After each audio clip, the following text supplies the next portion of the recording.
દીકરી છે ને એના પિતાની બીજી માં હોય છે.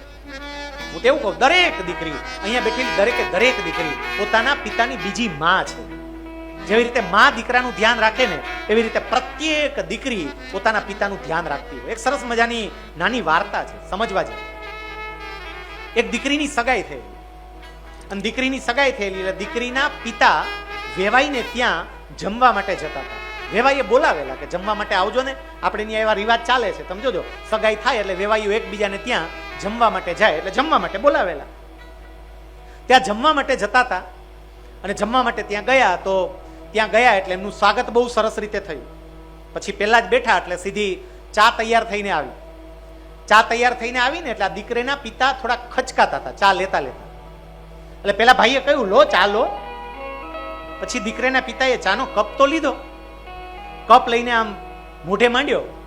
તેને એકદમ આશ્ચર્ય કે મને ડાયાબિટીસ છે, હું મોડી ચા પીઉં છું, અને આ મોડી ચા જ આવી.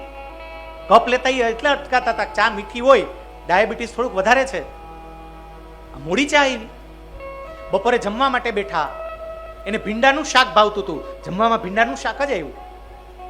એમને પૂરી ભાવતી હતી, સાથે પૂરી આવી. ભીંડા અરે પૂરી ભળે નહીં, પણ પૂરી આવી. બધી ગમતી વસ્તુઓ અલગ અલગ. આને આશ્ચર્ય થાય કે આ બધું મને ગમતું અહીંયા કેવી રીતે.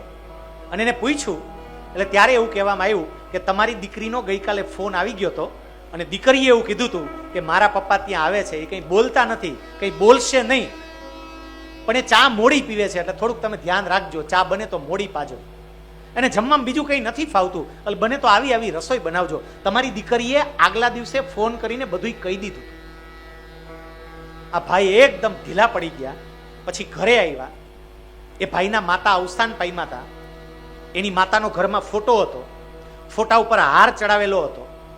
ઘરમાં આવ્યા ને એટલે પહેલું જ કામ એને કર્યું કે પોતાના માતાના ફોટા ઉપરથી હાર નીચે ઉતારી લીધી. ઘરના સભ્યોએ પૂછ્યું કે આ તમે શું કરો છો? બાના ફોટા ઉપરથી હાર કાં ઉતારી લીધો? અને ત્યારે એ ભાઈ બોલ્યા કે બા ગયા જ નથી, બા દીકરી તરીકે આ ઘરમાં પાછા આવ્યા છે અને મારું ધ્યાન રાખે છે. બા ગયા જ નથી, મારી મા તો આ રહી, આજ મારી મા છે. પ્રત્યેક ભાઈઓ અહીંયા જેટલા બેઠા ને બધા ભાઈઓને અનુભવ થયો હશે કે પોતાની દીકરીએ આપણી મા જેવું ધ્યાન રાખે ને એવું ધ્યાન રાખ્યું હશે. સરદાર સાહેબની આ દીકરીએ પણ સરદાર સાહેબનું ધ્યાન એવું જ રાખ્યું છે. જેવી રીતે એક મા દીકરાનું ધ્યાન રાખે ને, સરદાર સાહેબનું ધ્યાન મણિબેને રાખ્યું ને પોતાનું સંપૂર્ણ જીવન પોતાના પિતા માટે કુરબાન કરી દીધું. સાહેબ એમનો દીકરો એવો ડાયાભાઈ, દીકરાએ પોતાના પિતા માટે બહુ જ કર્યું. હંમેશા દીકરા ડાયાભાઈને સરદાર યોગ્ય શિક્ષણ આપતા, સલાહ આપતા, સંસ્કાર આપતા. ડાયાભાઈનો એક પ્રસંગ જે અહીંયા સાહેબે કહ્યો હતો એમાં થોડાક ફેરફાર સાથે પેલા સ્વામીજીએ કહ્યો તો એ જ મારે તમને કેવું છે કે એમનો દીકરો ને દીકરી કેવા હતા ને આપણને ખબર પડે. સરદારના દીકરી કેવા હતા, એનો દીકરો કેવો હતો. ડાયાભાઈ મુંબઈની અંદર રહેતા હતા, અને મુંબઈની અંદર પ્રેસનું એને કામ હતું, પ્રિન્ટિંગ પ્રેસનું. સરદાર સાહેબ જ્યારે મુંબઈ જાય ત્યારે ડાયાભાઈની ઘરે આંટો મારવા જાય, ડાયાભાઈને ત્યાં જમે, ડાયાભાઈને ત્યાં થોડું રોકાય, કારણ કે બીજો તો ટાઈમ મળતો નહીં, પણ ત્યાં જાય ત્યારે ડાયાભાઈને મળે, ડાયાભાઈ સાથે વાતચીત થાય. સરદાર સાહેબ જ્યારે એક વખત મુંબઈ ગયા અને ડાયાભાઈને મળ્યા, જોયું ને તો નીચે એક નવી નકોર કાર પાર્ક કરેલી હતી. પછી ઉપર ગયા. સરદારે કહ્યું, ડાયા નીચે ગાડી પડી છે. હા બાપુ. ડાયા કોની ગાડી છે? કે બાપુ આપણી જ છે. એ કે ડાયા તારી કમાણી તો એટલી છે ને ગાડી આવે, આ ગાડી આવી ક્યાંથી? ડાયાભાઈ કીધું બિરલા શેઠે ભેટમાં આપી છે. અને એ વખતે સરદાર એવું કહે છે કે બિરલા શેઠ એમને ભેટમાં ન આપે, આ તારો બાપ દેશનો ગૃહમંત્રી છે ને એટલે આ ગાડી ભેટમાં આવી. આજે તો ગાડી ભેટમાં આવી છે, કાલે બીજું ભેટમાં આવશે. એટલે લખી રાખજે કે આજ પછી હવે ક્યારેય હું તારા ઘરનું પગથિયું નહીં જાઉં. આજ પછી ક્યારેય નહીં. તારા અને મારા સંબંધ આજથી પૂરા. દીકરા તરીકે મારા શરીરને અગ્નિદાહ આપવાનો અધિકાર તારો છે, અને એ અધિકાર હું નહીં છીનવું. મારું જ્યારે અવસાન થાય ત્યારે મારા શબને, મારા શરીરને અગ્નિ સંસ્કાર આપજે, પણ દીકરા તરીકેના આપણા સંબંધ આજથી પૂરા. ડાયાભાઈ એટલા ગડગડા થઈ જાય, બાપુ બાપુ આવું ન કરો બાપુ, બાપુ મારી ભૂલ થઈ ગઈ. સરદાર કે તને જરાય શરમ ના આવી? સરદારનો દીકરો છો. પાંચ્યું લેવાની ઈચ્છા થાય કેવી રીતે તને? તું ગાડી લાવ્યો, બાપુ પાછી આપી આવ અને ત્યાં સુધી હું જમીશ નહીં. એ ગાડી લઈને એમને પાછા મોકલ્યા, ગાડી પાછી અપાવી અને પછી એવું કહેવાય છે કે સરદાર એમને ત્યાં જમ્યા. ત્યાં સુધી સરદાર કે હું જમીશ નહીં.